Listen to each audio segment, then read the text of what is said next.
দুরুদ ও সালাম যাহারো লাগিয়া, সবুজ গম্বুজ দেখো রে চাহিয়া। ইয়া আইয়ুহাল মুস্তাকনা বিন নূরি জামালিহি, ইয়া কাউসাইন মাহবুবু রাব্বিল মাশরিকাইনি। ইয়া আইয়ুহাল মুস্তাকনা বিন নূরি জামালিহি, ইয়া কাউসাইন মাহবুবু রাব্বিল মাশরিকাইনি।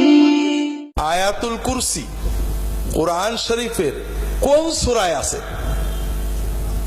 মাশাআল্লাহ, সূরা বাকারার ভিতরে আছে। সূরা বাকারা কোরআন শরীফের কত নম্বর সূরা? দ্বিতীয় সূরা। কোরআন শরীফের ভিতরে কতগুলো সূরা আছে? 114টা সূরা আছে। কোরআন শরীফের ভিতরে কতগুলো আয়াত আছে? 6666। গুনেছেন কোনদিন? গোনেননি। আমরা বাংলাদেশের মানুষ শুধু শুনে চলি, পড়ে চলি না।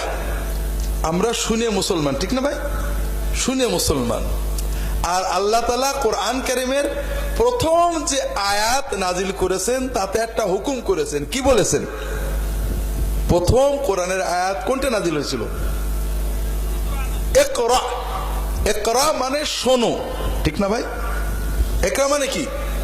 শোনো। হ্যাঁ, ইকরা মানে কি? পড়ো।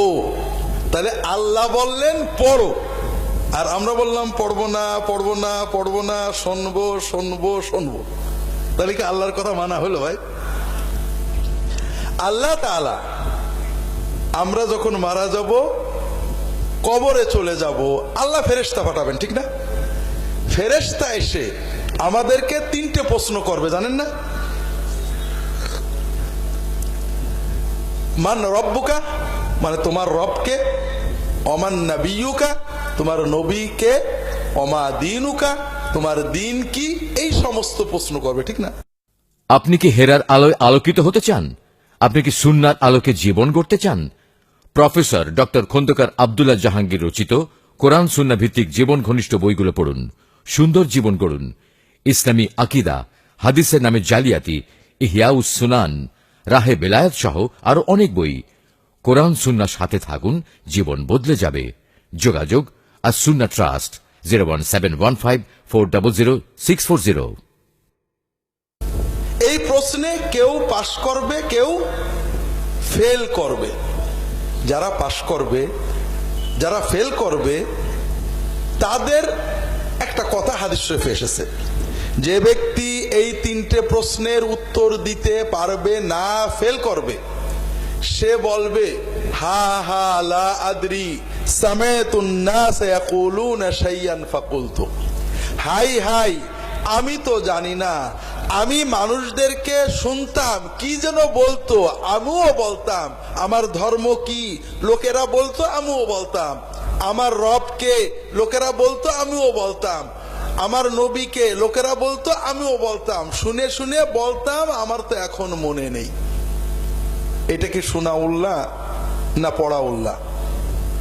জি, শোনা উল্লাহ। তাহলে দেখা যাচ্ছে শোনা উল্লাহ ফেল করে গেল। আর যে পাশ করবে তাকে কিন্তু 4 নম্বর প্রশ্ন আছে, যেটা আমরা আলোচনা করি না সাধারণত। 3-এর পরে 3-এ পাশ করলে 4র্থ প্রশ্ন আছে, সেটা কি? বিমা দারাইতা মাইদরিক, তুমি কি করে এই 3টে প্রশ্নের উত্তর জানলে, কোথা থেকে শিখলে বলো তো? তখন এই পাশ করাওয়ালা উত্তর দেবে কারাতু কিতাবাল্লাহ ওয়া সাদ্দাকতু আয়াতিহি। সে বলবে কারাতু মানে আমি পড়েছিলাম, আমি পড়ছিলাম, কিতাব আল্লাহ, আল্লাহর কিতাব। আল্লাহর কিতাবের নাম কি? কোরআন। ওয়া সাদ্দাকতু আয়াতিহি, এবং কোরআনের যত আয়াত আছে এর ভিতরে আল্লাহ যত কথা বলেছেন আমি এগুলোকে সত্য বলে মেনে নিয়েছিলাম। এটা পড়া উল্লাহ না শোনা উল্লাহ? পড়া উল্লাহ। তাহলে পড়া উল্লাহর পাশ নিশ্চিত। আর সুনাউল্লাহর ব্যাপারে সন্দেহ থাকে। এজন্য আমরা শুনি কিন্তু পড়ি না, যে কারণে অনেক ভুল ভ্রান্তি আমাদের ভিতরে থাকে। যেমন আপনাদেরকে যে প্রশ্নটা করলাম, প্রথমে এই প্রশ্নের কথা মনে ছিল না, আমি আগের দুটো আয়াতের জন্য প্রশ্নটা করছিলাম, কিন্তু হঠাৎ মনে পড়লো দেখি আমাদের রুহিয়ার দিনদার মানুষেরা এই উত্তরটা জানে কিনা। তাহলে কোরআনের ভিতরে আয়াত কতগুলো আছে? ৬৬৬৬। কিন্তু আপনারা কি কখনো পড়ে গুনে দেখেছেন? না, দেখেননি। আমি আপনাদের একটা গল্প বলি, গল্প মানে সত্য ঘটনা। আমাদের বিশ্ববিদ্যালয়ের এক ছাত্র, বাড়ি আমাদের ওইদিকেই যশোরে বাগারপাড়া, সে গ্রামে গিয়েছে ছুটিতে, জুমার দিনে মসজিদে জুমার নামাজ পড়তে যেয়ে দেখে ইমাম নেই।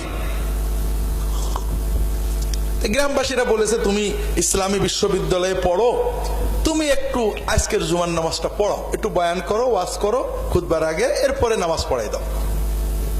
তো মিম্বারে উঠে ওয়াজ করতে শুরু করেছে।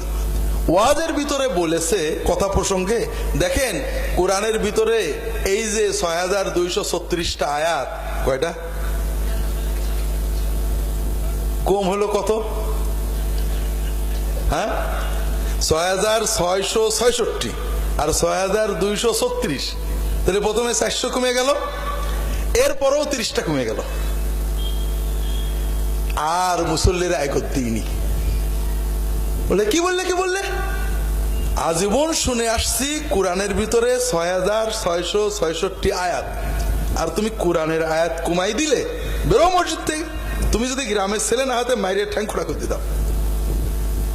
ও ছেলেটা বলছে না, আমার কোনো দোষ নেই, আপনি কোরআন শরীফ খুলে গুনিয়েই দেখেন একটু, সব সূরার উপরে লেখা আছে, সূরা বাকারা এত আয়াত, সূরা আলে ইমরান এত আয়াত, একটু যোগ করে কম্পিউটারে, মোবাইলে, ক্যালকুলেটরে যোগ করেন না একটু। কিসের যোগ? অত বড় অমোক পীর সাহেব বলেছেন ৬৬৬৬ আয়াত, অমোক মৌলানা বলেছে, আন্তর্জাতিক খ্যাত সম্পন্ন আলেমউদ্দিন বলেছে ৬৬৬৬ আয়াত। এরা কেউ বোঝে না, তুমি বেশি বোঝো, বেরো মসজিদ থেকে। কথা বোঝেননি? কাজটা কেমন হলো? ভালো হলো? ভালো হলো না? কিন্তু আমরা তো সবাই এই কাজ করি, সবাই শোনা কথার উপরে মারামারি গোলমাল করি, পড়ে দেখতে চাই না। আমি একদিন ওয়াজ মাহফিলে, আমার বাংলাদেশে আসার অল্প কিছুদিন পরে এক ওয়াজ মাহফিলে গেছি। আমি তো ওয়াজ করতে পারি না, এজন্য সবসময় আগে ওয়াজ করার চেষ্টা করি। আমার কোনো সুর হয় না, গল্প টল্প বলতে মন চাই না, লোকজন উঠে দৌড় মারে কিনা এই ভয়ে পরে ভালো ওয়াজ রেখে আমি আগে ওয়াজ করে চলে যাই। তো মানুষের ওই পরের হুজুরের আগ্রহে বসে থাকবে, এই ফাঁকে আমি চলে যাব। তো এরকম এক মাহফিলে ওয়াজ করে আমি আগে ওয়াজ করছি, আমার পরে আর এক হুজুর উঠেছে। তো হুজুর উঠে আমি গাড়িতে মানে যাচ্ছি বাহনে, হুজুর উঠে ওই কথায় কথায় বলছে কোরআনের ৬৬৬৬ আয়াত। আমার পাশে একজন বসে, তাকে বলছি গাড়ি এসে, দেখো এই যে কথা হুজুর বললে এটা কিন্তু ঠিক না, কোরআনে ৬৬৬৬ আয়াত কোনোদিন নেই। এখন উনি খেপেছে। আমার মরহুম হুজুরের কারণে আমাকে দুলা ভাই হুজুর ডাকে, বলছে দুলা ভাই আপনি বাংলাদেশে এসে অনেক উল্টোপাল্টা কথা বলেছেন, আপনার ঠকাতে পারিনি, আপনি যেটাই বলেন শেষ পর্যন্ত দেখা যায় ওইটাই ঠিক, এইবার আপনার ঠকাবো, একটা পথ পাইছি। কারণ আমি অমোক হুজুর, অমোক আল্লামা, অমোকের মুখে শুনেছি ৬৬৬৬ আয়াত, আর আপনি বললেন ৬২৩৬ আয়াত। আমি আপনার ঠকানোর ব্যবস্থা করছি। বলে করো, সব মাদ্রাসায় যাও, গুনিয়ে দেখো। বলে তালিকাটা ওহাবি কোরআনের কথা বলছেন, নিশ্চয়ই ওহাবি কোরআনে ৬২৩৬ আয়াত আছে। বলে তোমার ঘরের কোরআন গুনিয়ে দেখো, তাহলে বোঝা যাবে কেউ তোমার ঘরেরটা কি ওহাবি কোরআন কিনা।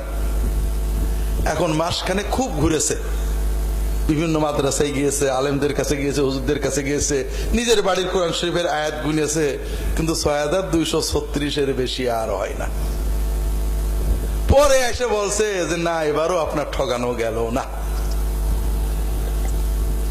এখন কথা হলো ভাইরা, আমরা আমাদের সমাজে যত ঝগড়া করি, বিবাদ করি, গোলমাল করি, মারামারি করি, অধিকাংশ শোনার উপরে, পড়েও দেখি না, গবেষণাও করি না। এতে আমার লাভ হচ্ছে না লস হচ্ছে বলেন তো? কঠিন ভাইরা। দুনিয়ার জন্য মারামারি করলে, একটা জমি নিয়ে মারামারি করেছেন, মারামারি করে টাকা পয়সা খরচ করে জমিটা দখল করেছেন, আপনার দুনিয়ায় লাভ হলো না? লাভ হলো তো? লাভ হলো না? হলো না? লাভ হলো। আখেরাতে যে আপনার লস হবে, আল্লাহর কাছে গুনাহ হবে, ঠিক না? দুনিয়ার জন্য ঝগড়া করলে অনেক সময় অন্তত দুনিয়ার কিছু পাওয়া না হয়, লাভ হয়, হয়তো আখেরাতে দোজখে পড়তে হবে।